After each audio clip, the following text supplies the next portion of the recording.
What up, people? Coach V, New Breed Boxing. Top 5 signs you might have a bad coach. And this not only pertains to combat sports, but sports in general. Number 1, they show favoritism towards their star athletes and kind of disregard the guys that need the most work. I like to do the opposite. I like to partner up the top dogs with the entry-level guys here and there, because by association, their qualities will start to rub off on them, and combined with some good instruction, that's the best way to fast track the fighters to, elevating their knowledge and their experience. Number 2, they have the same cookie cutter approach for everyone.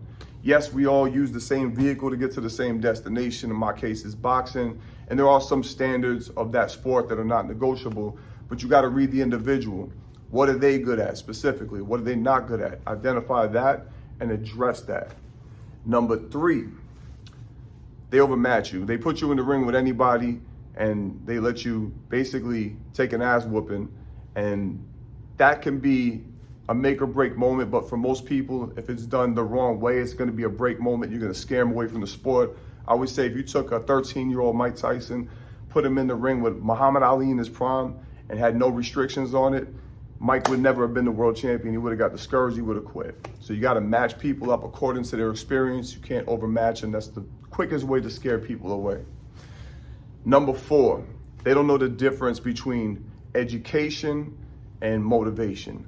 When you're working somebody's corner, or when you're training somebody that's they're plateauing or they're hitting a wall, again, you got to specifically identify what their problem is. And I see so many guys, especially in sparring or in fights, the coach is giving a motivational speech.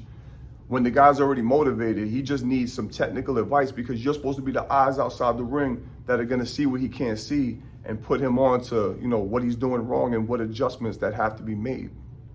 And number 5, they don't recognize when to back off the fighter or the athlete. Sometimes some people just having a bad day, whether it's mentally or physically, or they might have a situation where you might be endangering their health because you're pushing them too hard. And if you don't recognize that and you drive everybody into the ground, again, you're going to scare people away from the sport.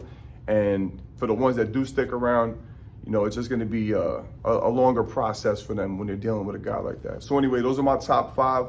Hope you found this informative. Like, subscribe, comment, share. Go check me out on Instagram at coach.v_.